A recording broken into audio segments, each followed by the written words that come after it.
Good afternoon. Thank you for joining us here at the Wayne State University School of Medicine's Google Hangout. My name is Ebony Dixon, and I am the Associate Director for Enrollment Management. And today it is my pleasure to serve as the Google Hangout moderator. Today's Hangout is designed where you will have an opportunity to ask questions of our current MD students. Our student panel will be delighted to answer any questions that you may have and also share their experiences in terms of the admissions process, student organizations, the life of a medical student, along with living and learning here in Detroit. During the Hangout, if you would like to join the conversation by asking a question, you can live tweet us by using the hashtag WarriorMD. Again, if you would like to join the conversation with us today and our student panel members, you can tweet us by using hashtag WarriorMD. The Google Hangout will be streamed live at /wayne.edu/live. At this time, we'll begin to introduce our MD student panel members. If each of the members would please share a few things about you that include your name, your current year in school, and also if you are involved in a student organization here on campus. Jay, if you would go first.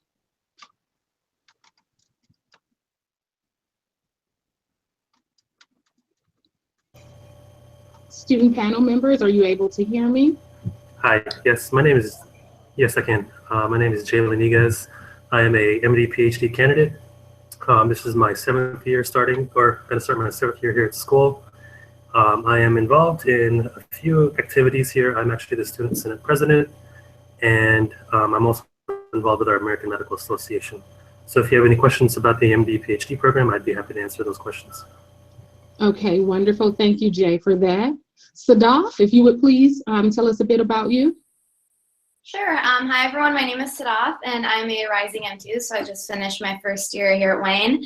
I'm involved in a few student organizations starting this year, and I'm also on Student Center for our class of 2020. Okay. Hi, everyone. Fantastic. Rex, if you would please tell us a bit about yourself. Hi. So as Ebony said, my name is Rex. I'm a rising second-year medical student in the MD program. I'm from Georgia, and I'm involved in volunteering for Parkinson's disease patients. Okay, thank you, Rex. Irvin, if you would please go next. Sure. My name is Irvin. I'm a rising M2, and I'm the BSO president, Board of Student Org president for next year, and so my role is kind of to oversee all the student orgs this coming year. And I'm also involved in a community service project called Code Blue, which gets to kind of tutor students at different elementary schools. Okay, wonderful. And last but not least, Mohammed, if you would please share some information about yourself. Hello, everyone. I'm Mohammed Faki. I'm a rising M2. I'm part of a couple organizations, one called Healthy Hearts, where we teach and mentor youth about living a healthy lifestyle and teaching about heart health. I'm also part of the admissions committee, so I'll be conducting interviews and giving a student voice to the admissions process. Okay. Thank you, everyone, for those introductions. We'll now begin with some of the questions that came through our student reservation system, and also we'll move forward with any questions that are sent to us through the hashtag WarriorMD. The first topic will focus on why Wayne State University School of Medicine. The question is, what made Wayne State the right choice for you? Sadaf, would you mind sharing your thoughts on that? Sure, of course. So I'm actually from Washington State, so the other side of the country.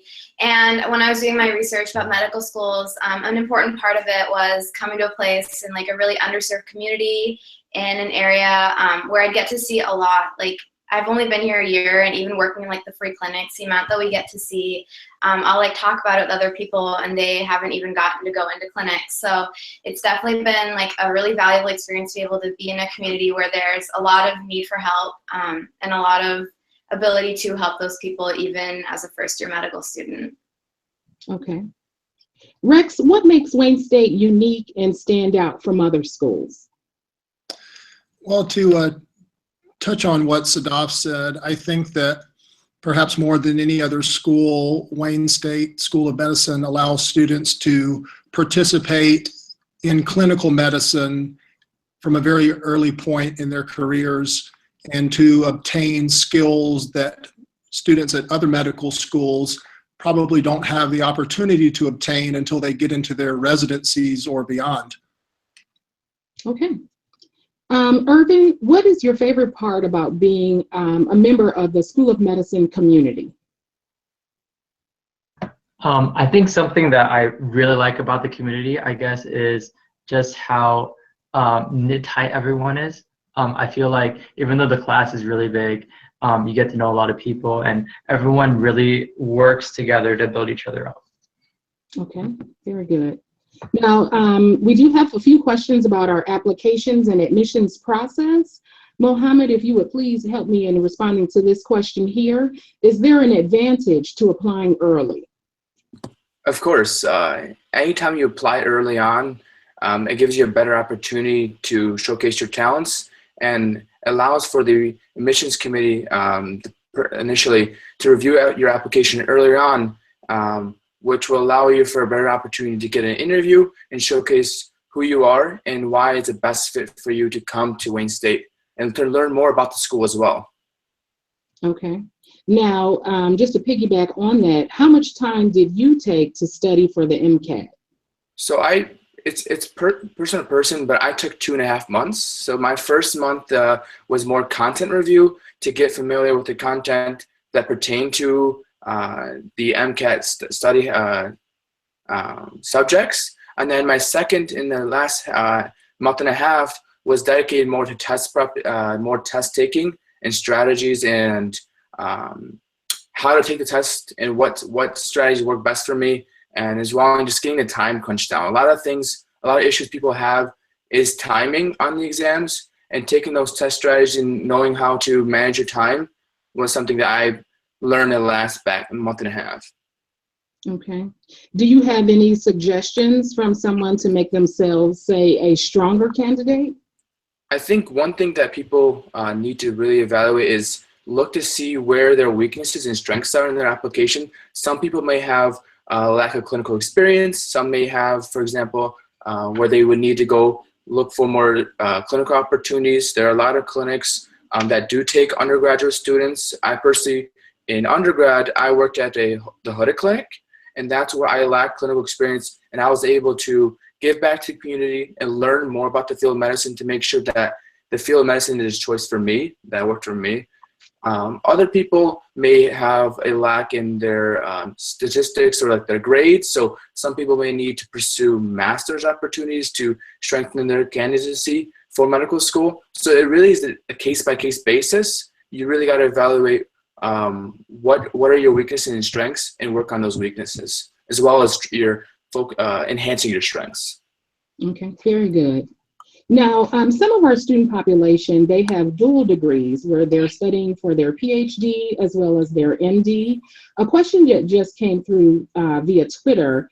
Jay, if you would help me in responding to this one, it says, I am currently a mechanical engineering student. Do you think a mechanical engineering PhD program would be harder than medical school? Yeah, that's a very interesting question because I was also trained as a mechanical engineer before med school. I did a bachelor's and a master's in mechanical engineering. So that's a very subjective answer or question to answer. Medicine is a much different way of learning and training versus engineering. So for me, it was a difficult transition to learn things in medicine. So if you don't have a strong biology background, medical school would probably be harder than a mechanical engineering PhD program. But then again, everyone has their own learning styles. But then again, mechanical engineers are trained to think differently. And so our approach to medical school is different than someone who's trained in the life sciences. Okay, thank you for that.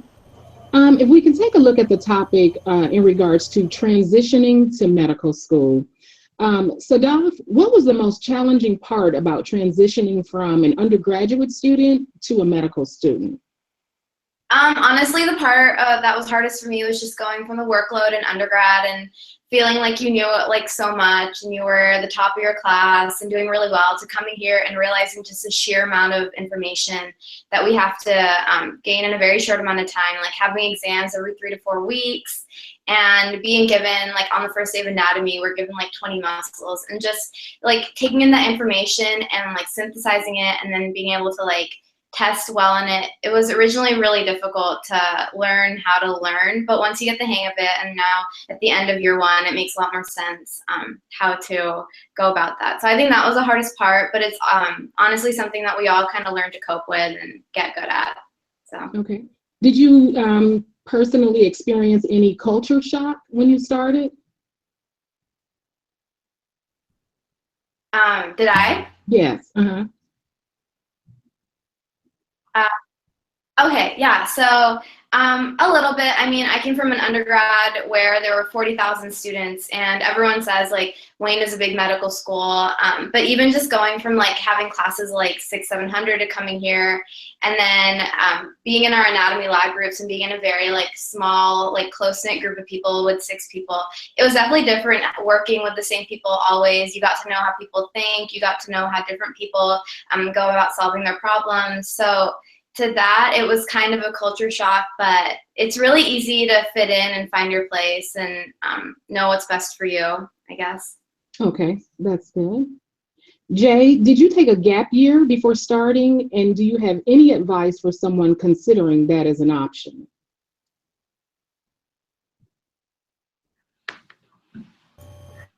I actually took a gap decade, if you want to call it. Okay. Yeah, I took 10 years off between undergrad and medical school. So there is actually no, I tell people that there is no, it's not frowned upon to have a gap year, gap decade. It actually will help build your expectations of what you want out of a career. And it also gives you kind of life skills if you actually do some work in between undergrad and medical school. So, and for me, I worked as an engineer, I worked as a bouncer, I worked in the service industry. So there is no bad experience to have before coming to medical school. All of it is very formative in how you become and mature as a person. So if you need to take that gap year or gap decade, it'll just mean that you're a more mature student once you start medical school. Very good. Thank you. Thank you for that. Irvin, compared to undergraduate experiences, are you more stressed, and how do you handle the extra pressure? Yes, there's a lot more work and stress that goes into studying for medical school as opposed to all the undergraduate work. And I think different people have different ways of handling that stress. For me personally, I found that studying at school with a group of friends really helps, keeps you accountable, and you know, you have a resource for you if you have questions. And I mean, that's just me, and other people will have different ways of handling stress. And so a big part of medical school is kind of figuring that out on your own. Okay. Rex, I'm going to ask you this question here. How busy is your schedule, and do you still have time for yourself? And how do you balance everything? So I think I'm going to give the answer that any first year or rising second year will give you, which is that you have a very busy lifestyle, but you can find time for yourself.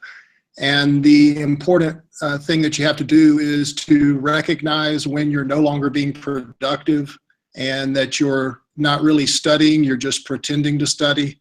And so when you recognize that moment that you're not being as efficient as you once were and that you need to take a break, then it's time to take a break and go do something for yourself, and then come back fresh, and then you'll be able to resume and be efficient again. So it's just recognizing that moment when I need a break, it's time.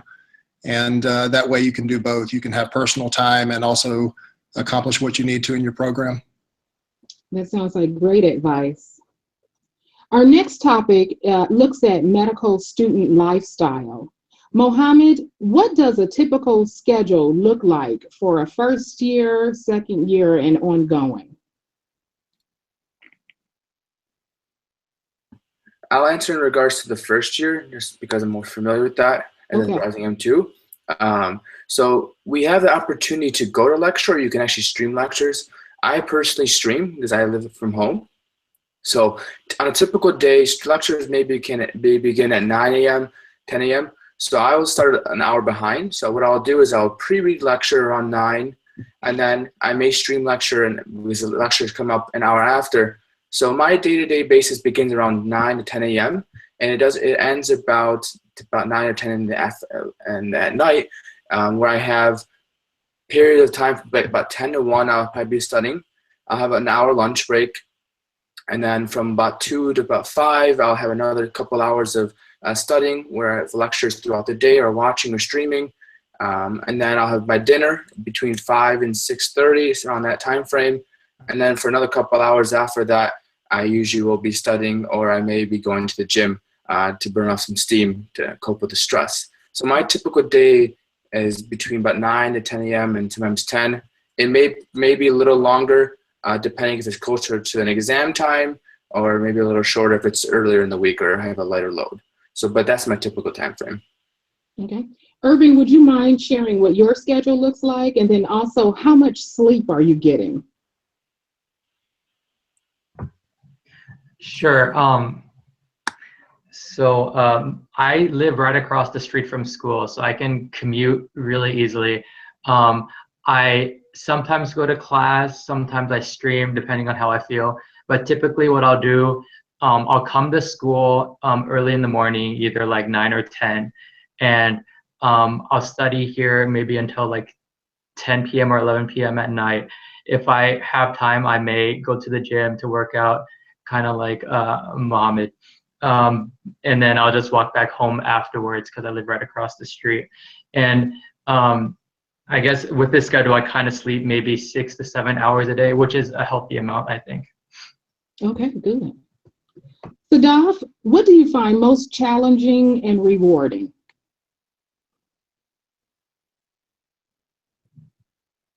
Most challenging, I think, first is like initially settling into like a schedule, because everyone studies differently, so you can go around and ask, are you going to class, are you streaming? And I think it's hard to find what you want to do for yourself, because sometimes you feel compelled to go to class if all your friends are there, or sometimes you feel like you don't want to go to class because none of your friends are there.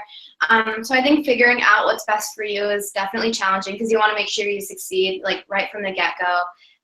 So I think that was hard initially, but once you find like your rhythm, you find what's best for you and follow it, then it gets a lot easier. Okay, thank you so much for that. Our next topic is looking at academics and curriculum and also testing. Jay, would you please share with us, what does our current curriculum look like? Yes. Our curriculum is transforming. This is something that the LCME itself is trying to ask medical schools to do, is to teach students to be more mindful of how they learn. It's really hard now with so much medical knowledge coming out every month that it's very hard for us to memorize everything that we need to know. So the paradigm is that we are teaching students how to be better learners and how to research things better. So even though we still have a traditional curriculum, we are starting to incorporate more, if you want to call it, advanced learning styles and learning methods. So incorporating more problem-based learning, where you are given a topic, you talk about this with your team and figure out what kind of gaps you have, and then you guys research that outside of the small group. Then you guys meet again in a couple days to talk about what you've learned since then. So right now, we would kind of call our curriculum a bit of a hybrid between a traditional subject-based or traditional basic science curriculum with incorporating newer methodologies. But I know the long-term goal is to have a curriculum that, like Rex was saying, is that we're teaching us more things that we've learned in residency. We want to be more clinically competent so that when we become residents, we can hit the ground running and start treating patients from day one, not have to go through a lot of learning. So that's, I know, is kind of the big picture for our curriculum in the next 3 to 5 years, but right now it's still kind of a hybrid approach. Okay, very good. Thank you so much. Mohammed, you touched on this a bit earlier when you talked about how you live stream from home. Can you go into more detail about that? Our question is, are lectures recorded, and then can they be reviewed afterwards? So most lectures are recorded. There are a few lectures that are required for us to go to school, where those aren't recorded. Those are like when clinicians come in and they give us a kind of a topic on a clinical scenario that has patient that are brought in. But most lectures that are related to content pertaining to our exams and the material we're learning are recorded, so you can listen to them. They are not live feed. So what they are is when the lecturer is presenting his material, they are recorded, and then an hour or so later, or sometimes even 15 minutes later, they're uploaded onto our server. And from there, you can stream the lecture again at one time speed, 2 times speed, whatever you could prefer, and they can be reviewed multiple times. Okay, great. Rex, this question is for you. We have a question about the STEP exam. Is there an allotted length of time allowed for students to prepare for the STEP exam? That's a great question, Ebony. My understanding is that the School of Medicine affords students approximately 6 weeks of time that is designated for Step 1 preparation. And so during that time, students have the opportunity to review at a pace and depth that they may not have had the opportunity to review at earlier in the year. And as for Step 2, I can't speak on that, but yes, Wayne State does accommodate students in their preparation for Step 1 very well, I think. Okay. Did anybody else want to comment on preparation for the STEP? Okay. Yeah, I could comment. Basically the first 2 years of medical school is preparation for STEP. But like what Rex said, school ends about the second week of May, and the school wants you to finish your STEP exam or take your STEP exam by the third week of June.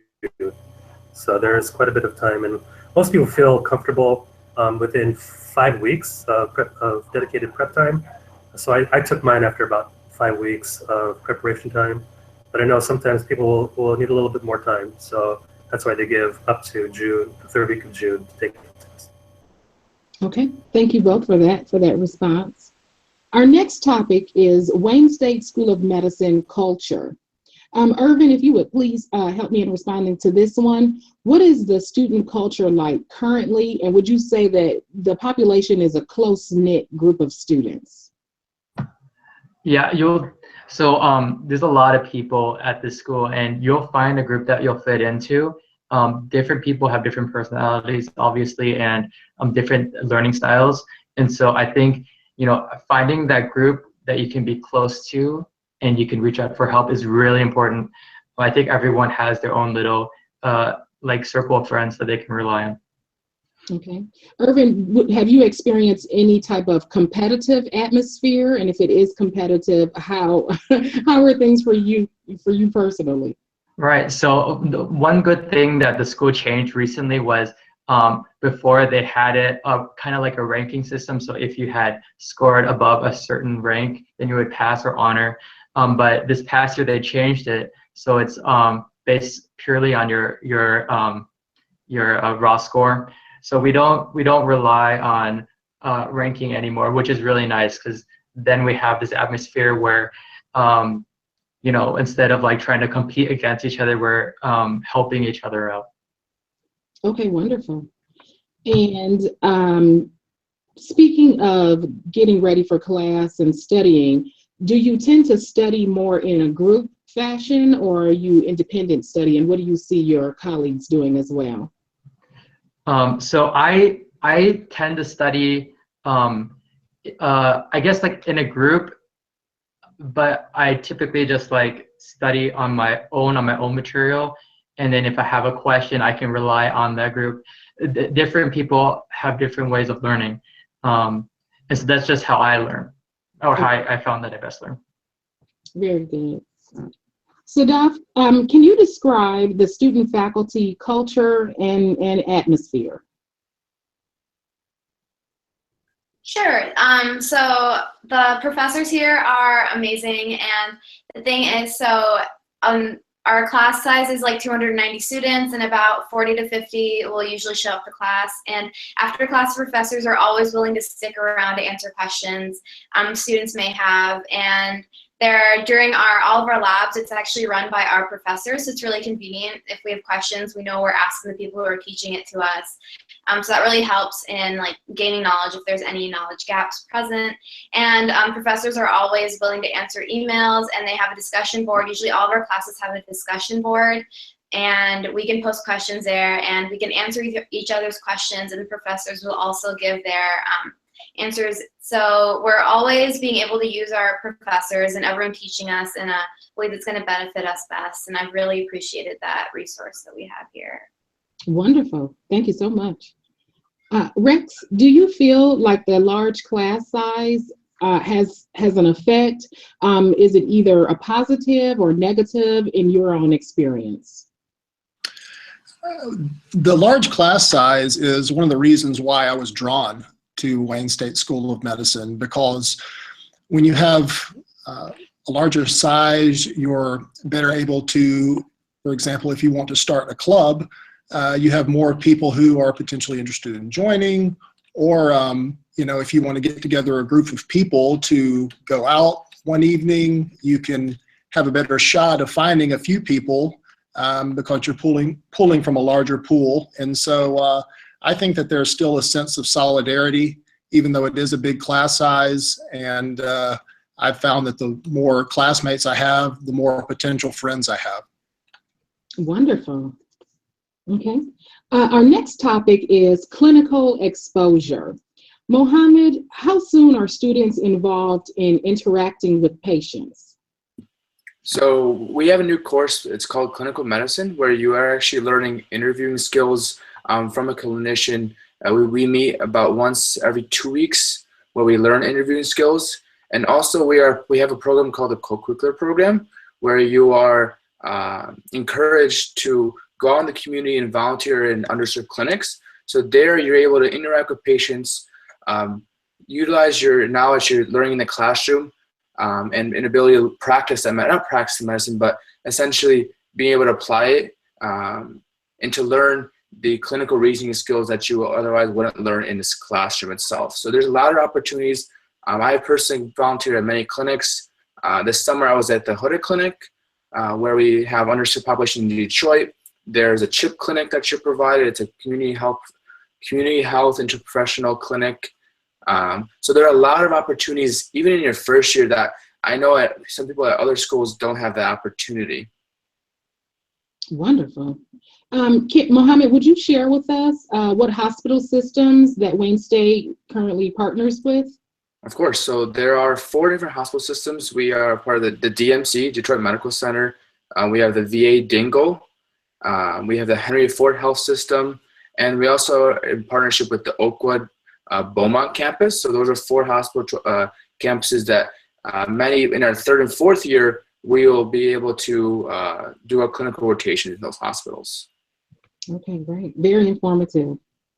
Our next topic is taking a look at research and research opportunities. Sadaf, if you would please help me with this response. What opportunities, if any, are there for first-year students to get involved in research? So we're really lucky here at Wayne, actually. There's so many opportunities. There's probably more opportunities than there are students who are doing research, actually. So for me, I went about it. I actually contacted a physician at a local hospital, and because it was in a field that I was interested in, I contacted him and I asked if he was looking for any student involvement in his projects, and he took me on. Another project I got involved in was through a friend who was working with someone, and the physician he was working with needed more help. And so there's always some way to get involved. We actually have a huge kind of like a database that students can access, and it has a whole list of physicians with their email addresses and what they're looking for in a student and what they're doing research in. And so we can email them, and we'll usually always hear back from them. And they're always looking for medical students to help, because they realize that research is a good way for us to learn and us to apply it in clinical practice later. Okay, wonderful. So now, when would you say is the best time to begin looking into research, though? So personally, I think that right now we're actually on break between our first and second year. So we get approximately a 3-month summer break.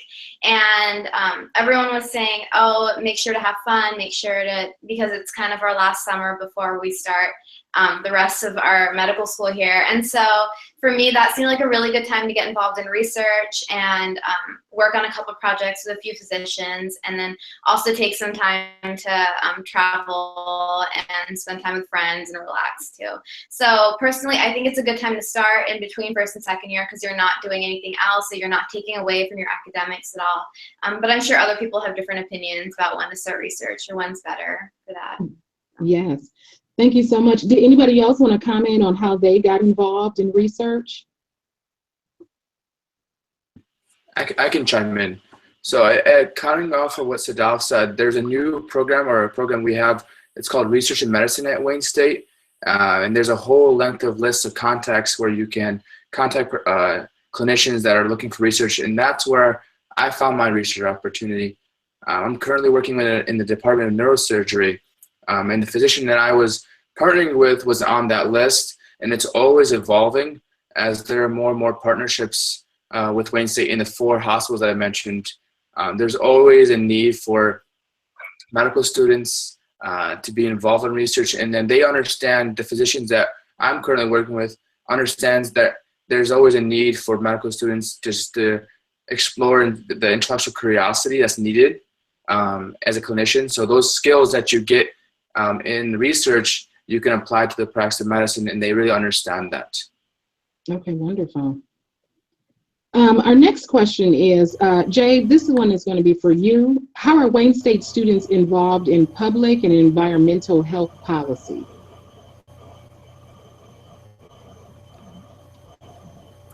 Yeah, that's a very good question. So like I mentioned before, I'm involved with our American Medical Association. And if you do not know very much about the American Medical Association, this is kind of the representative body that represents medical students all the way to attending physicians when we come up with policies, like healthcare policies, and how we actually use that leverage in Washington. But there are many ways that you can get involved with healthcare policy and advocacy. We have students here that are involved on the county level. So they work directly with Wayne County, which is the county where Wayne State is located. About how are the lunch programs working? How do we engage with community health partners? We could also work on a state level. We've talked about, should we have a helmet riding laws, or is it okay for our motorcycle riders to not have helmets here in the state of Michigan? But also nationally, we have 2 national meetings that we go to where we talk about national policies. Recently, we talked about the Affordable Health Care Act and what we as medical students think about that. So there are many ways for us to get involved, especially within the American Medical Association. Okay, thank you so much, Jay. Our next topic is community involvement and service opportunities. Irvin, if you would help me in responding to this question. As a Wayne State student, what opportunities have you been given to give back to the community? The nice thing about going to the school is there's so many opportunities for us, and different students will want to look at different things, or like to serve a different population. So for me, I'm involved in Code Blue, which is what I mentioned was going to different elementary schools and tutoring these students. But there's also different projects like serving the homeless or low income, as well as also serving at different food banks. And so it's nice because you get to see like a variety of people, and you really get to learn from that. That's wonderful. We do have a question coming in. I won't direct this to anyone in particular, but if the panel members can jump in with their comments. Can you talk a little bit about the CAS clinic and opportunities for medical students to be involved there? Yeah, so I'm not involved in CAS Clinic, but I do know about the org. And so CAS Clinic is basically like a place where low income or homeless people can drop by and get medical attention and visit on a daily basis as needed. And it's a great way for students to get involved clinically in their healthcare, and it's a great way to give back to the community. Wonderful. Irvin, can you also take this question? Are there any community outreach programs that focus on LGBT? Yeah, so the nice thing about our school is there's a lot of people, a lot of different interests. There is an LGBT organization here, and they do a lot of things here on campus as well as for the community. For example, just a couple weeks ago, we had a Pride Week at Detroit, and they were able to set up kind of like a healthcare booth over at the event. Okay, wonderful. Now, student orgs does seem to be a popular topic. So, Irvin, I'll ask you this question also. When is a good time to join a student organization, would you say? I guess it depends on the person. You know, a lot of people, you know, there's a program called co-curricular here at school, and basically the point is you serve the community like 75 hours, and then you get some time off your 4th year. Some people, they want to get involved in community service to get that out of the way. And so if you feel like you have time in the beginning of the year, you want to get that out of the way earlier, then people will tend to volunteer more often then. Other people, they feel like they need to kind of get used to medical school first, so they'll volunteer later on in the year. But I recommend just like getting in contact as soon as this school year starts, and just seeing when their events are and working from there. Okay. Jay, would you help out with this question here? What student organizations are you involved in, and how do you balance that involvement with your schedule? Yes, absolutely. Like I mentioned, I'm very interested in healthcare policy and advocacy, so I attend I go to a lot of meetings by student organizations that kind of touch upon social justice and the delivery and like reproductive healthcare, just because I believe those are the basic rights that people should have access to, and I like to be educated about what are the barriers to like nutrition, like how are women treated with respect to their healthcare needs. So I try to go to as many programs as I can with those student organizations, and again, it's basically how do you balance your schedule. If you're a smartphone user, keeping your Google Calendar up to date allows you to really balance it. And for the most part, all of our meetings occur at lunchtime, and so we don't have lectures scheduled from 12 to 1 or 12 to 1:30, depending on the day. So a lot of the student organizations will hold meetings at that time so that people can come and learn from each specific organization. Okay, wonderful.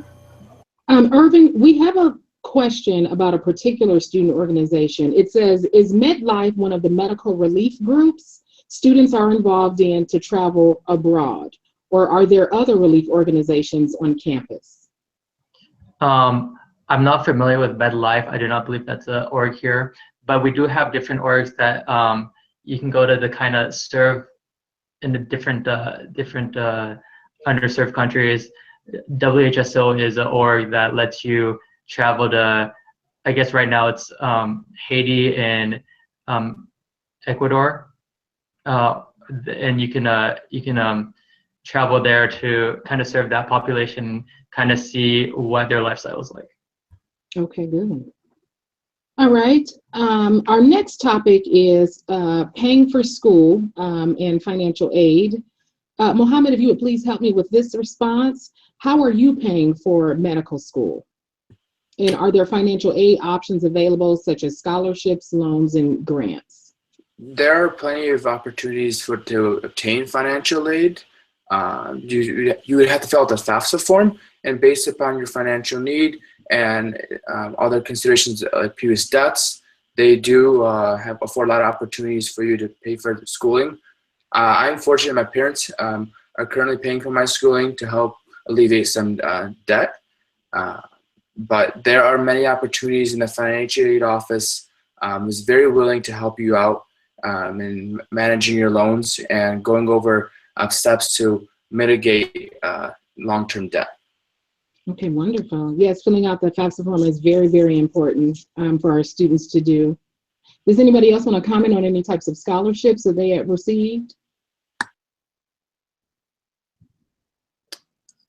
I received an academic scholarship from the School of Medicine that allows me to have in-state tuition despite that I'm an out-of-state student. So I was very fortunate to receive that. That's great. Thank you so much, Rex. That's wonderful. Our next topic is living in Detroit. Sadaf, if you would please take this first question, I'm going to ask you two. What is it like living in Detroit? And earlier you brought up taking full advantage of the summer break. So if you would please go into detail and just talk about a little bit what you do during the summer break. Of course. Okay, so like I mentioned earlier, I'm actually from the West Coast, and living in Detroit was a huge change for me. I actually live in Midtown, which is the area that the school is located in, so it's in like 5 to 10 minute radius around the school. And I believe a lot of the students do live in that area, so we do have some students that commute, and then we have some students that live in Midtown. And living in Detroit right now is awesome. So just this past March, they opened the Q line, which takes us down one of the main streets in Detroit, and we can go from downtown all the way down to outside Midtown. And it's super convenient to go, if you want like a night out, you can go down to downtown. If you want more of like a relaxing outside of the city atmosphere, you can take the Q line the other direction. And then the suburbs here are amazing. Like there's literally anything you would want within like a 10 to 15 minute drive, grocery stores, the mall.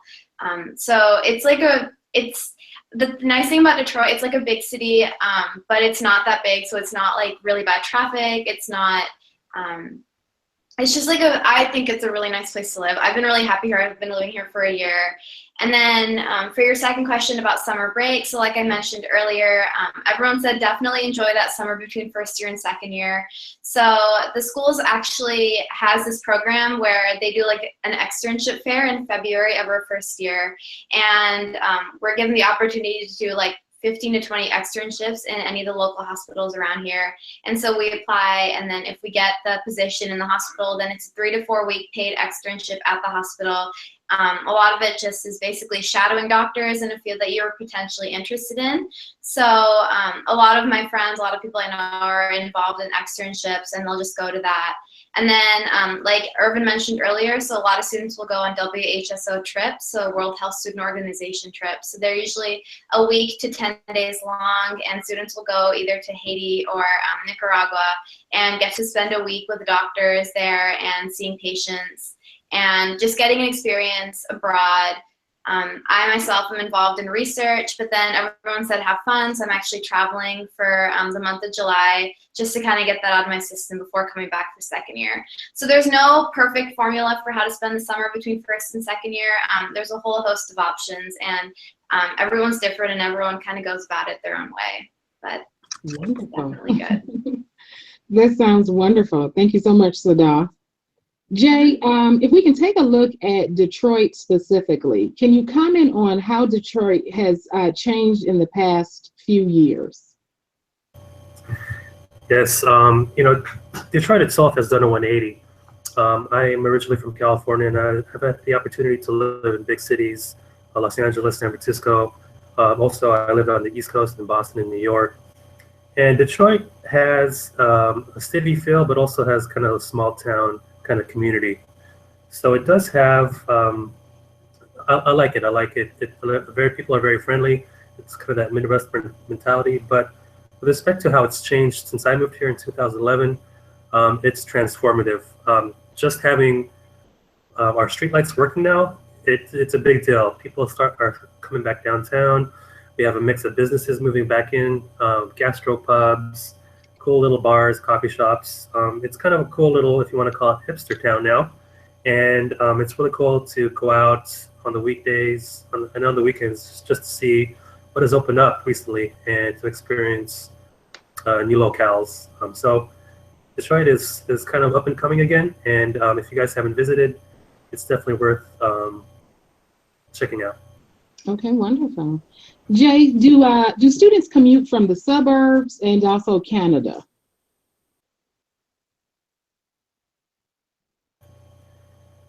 Is that for me? Yeah, Do students yeah. If commute? you could talk about students traveling from the suburb area, and then also our friends over in Canada. Yes.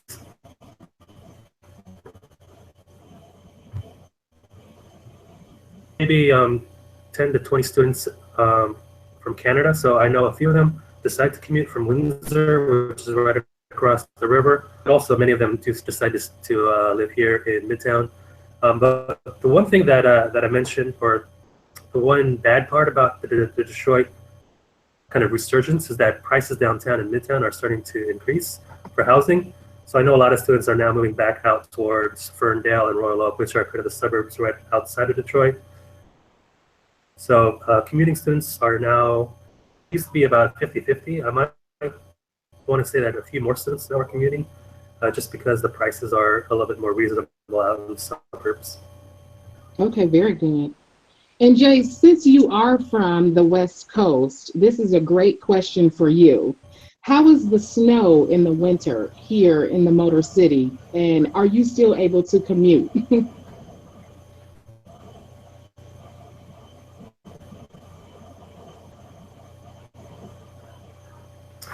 Yeah, my first year here, there was very little snow, so I thought Detroit was going to be a breeze. But a couple times we had 90 or so inches of snow in the winter, and those were some bad winters. But commuting in the snow is okay.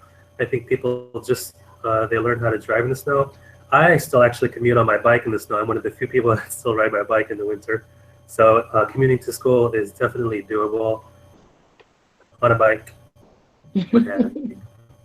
Okay, good. And that gets you your exercise that's needed. All right. Our next topic is preparing for your future. Jay, what types of things does Wayne State do to help students prepare for a residency? And how does someone best position themselves for a good residency or fellowship placement?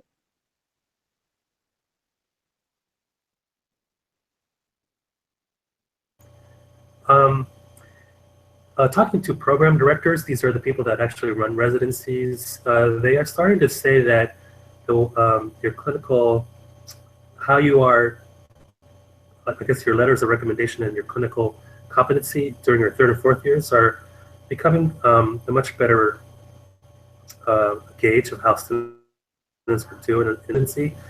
So, like we said before, we are trying to teach students to hit the ground running as residents, and really focusing on your clinical skills and how you work as a teammate while you're on the floors will definitely help you position yourself for a better residency, because being a team player is important. You don't want to be someone who wants to take time off all the time, because that will look bad to your fellow residents who are going to have to shoulder the load.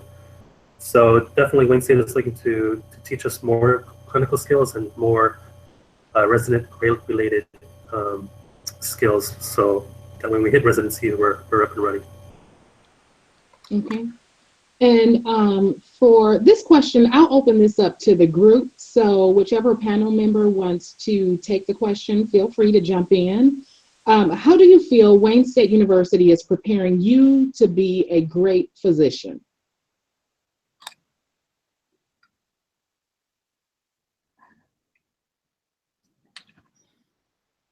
Does anybody want to jump in? So I'll respond to that. I think that the school is doing a really good job at teaching me a work-life balance early on, so that when I'm a resident and then later on when I'm a physician, I'll have already know what I'm capable of, and knowing I can shoulder a lot of work and still find time for family and that sort of thing. I'm getting practice at some life skills and not just academics.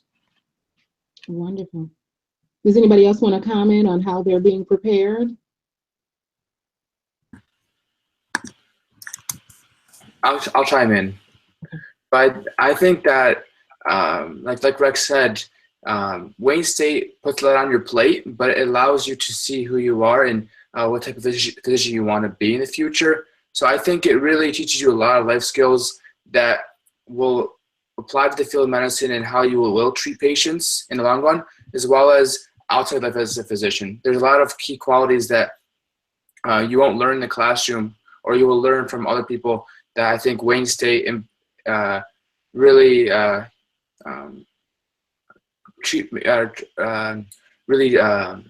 teaches you really well. So I think that a lot of the opportunities that we have here offered at Wayne State, they apply to not only being a physician, but being outside lifestyle as a physician. Okay, wonderful. Thank you so much, Mohammed. Our final topic for today focuses on student resources. For this question, it will be our last question of the segment today. And then I'll open this up again for the group panel members if you wanted to just jump in with your experience responses. What types of programs or resources are available for students who might start struggling in a course? How does the school support student success?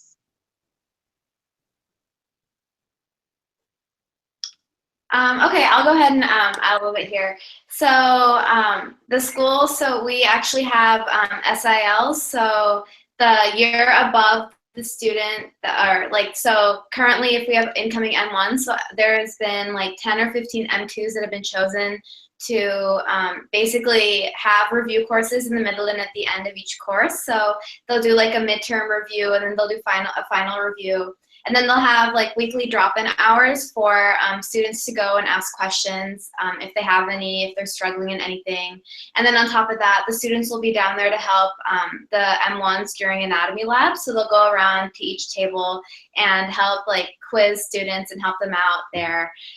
And then also like our counseling services here are awesome. So basically if they notice that a student is struggling or a student didn't perform well on some exams, they'll actually send an email to the student and have them come in and meet with them and talk about what they're doing to study and see how that can be fixed or what needs to be done for the student to succeed. So there's always someone looking out for us. It's never like you're on your own if you're struggling. There's always going to be a resource out there.